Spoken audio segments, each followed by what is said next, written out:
Today was the final farewell to Belmont County's World War II frozen airman who died at age 23 when his training plane crashed over the Sierra Nevada mountains along with 3 other cadets. Good Saturday evening and thanks for joining us for 7 News at 6. I'm Steven Centofanti. Ernest Glenn Munn was buried today, oddly enough, at age 90. The funeral was a unique event filled with emotion. 7 News reporter DK Wright begins our team coverage. She joins us from the newsroom. DK. The final chapter started last August. An author writing a book about the 4 cadets, the final flight, went hiking to see that mountaintop.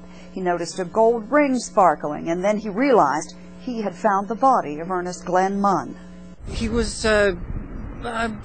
sitting, leaning up against a rock, almost embracing the rock with one of his hands crossed in front of his chest. Today is Armed Services Day, and it was never more poignantly recognized than when the Honor Guard trooped in and saluted Cadet Munn.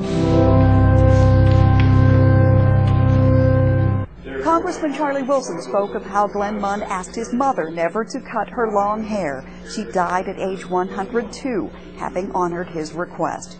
Wilson presented Munn's 3 sisters with a congressional letter of commendation. It was a full church of family, friends, and the public, listening to personal remembrances. Munn was recalled as a tall, dashingly handsome cadet named the Blonde Bomber. A local poet dedicated a poem to him, The Wooden Box. Ernest Glenn had been brought home in full uniform, found to be making rest, as his sisters waited for him while he was on the mountain crest. They said he helped in the family garden. He loved baseball, built cabins in the woods, rode a bicycle, and was a good brother. Who really cared for his sisters even though he teased them often. And the man who found the body and made it all possible, like so many of us who have covered this incredible story, had to admit, it's overwhelming at times. Finally, a song originally written for the first of the 4 airmen found was performed with an added stanza dedicated to Munn. Here's to the blonde bomber and our men fighting in the war.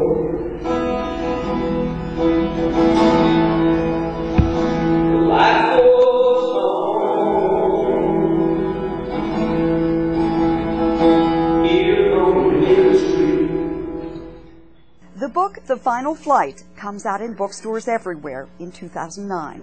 Reporting from the 7 Newsroom, I'm DK Wright.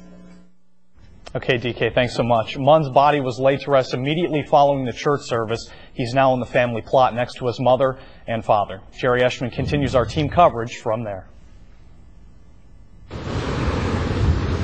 Well, it was a moving ceremony with military overtones, as you might expect, here at the Holly Memorial Gardens near Coleraine.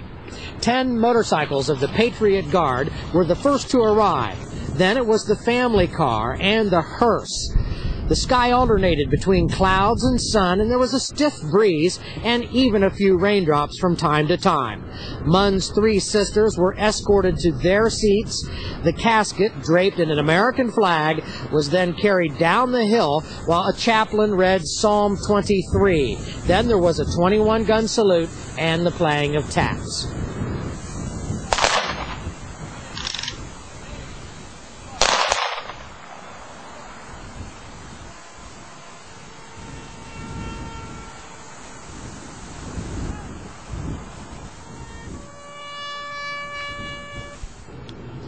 The Honor Guard then came in and folded the flag that had draped the casket.